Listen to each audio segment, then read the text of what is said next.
Njëri nga deputetët e PD-s nuk do ta votojë kandidatin e PDK-s së parti me të cilën janë në koalicion pasi që po beson se edhe kësaj here i mashtroi kryeministrin Largim Hashim Thaçi.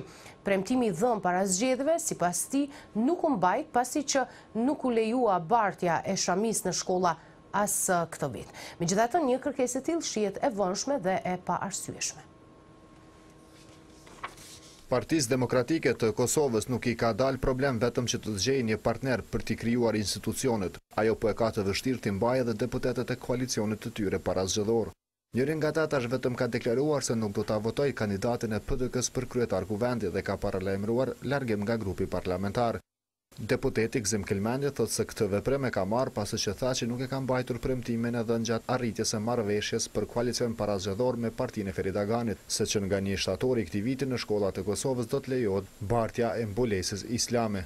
Nëse deri në seancën konstituive partneri i koalicionit nuk vepron konform marrëveshjes që kemi arritur parazgjedhore, do thotë nuk e fuqizon këtë ndryshim të këtij udhëzimi administrativ të cilin vetëm e ka ndryshuar, por nuk e ka fuqizuar.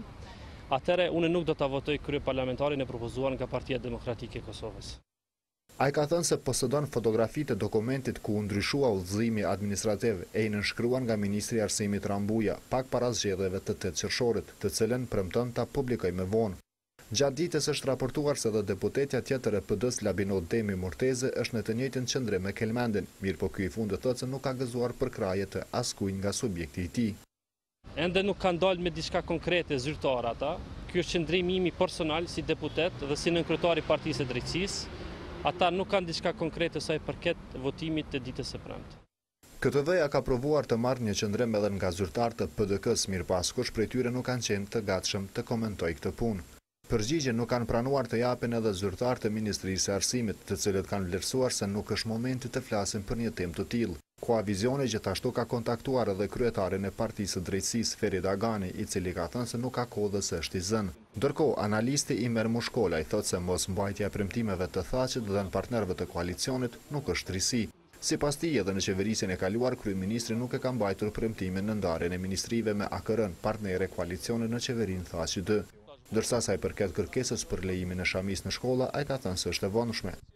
Kjo parti ka koketuar, them ashtu, një kohë gjatë me zotin Thaçi, madje zyrtar të saj, kryetari i Partisë së Drejtësisë ka qenë edhe ministër dhe vazhdon të jetë ministër në detyrë i shëndetësisë në qeverinë e zotit Thaçi dhe gjatë gjithë një mandati atë nuk arritën që ta ndrojnë një udhëzim administrativ, i cili siç e dimë nënshkru pikërisht në kohën e qeverisjes së zotit Thaçi.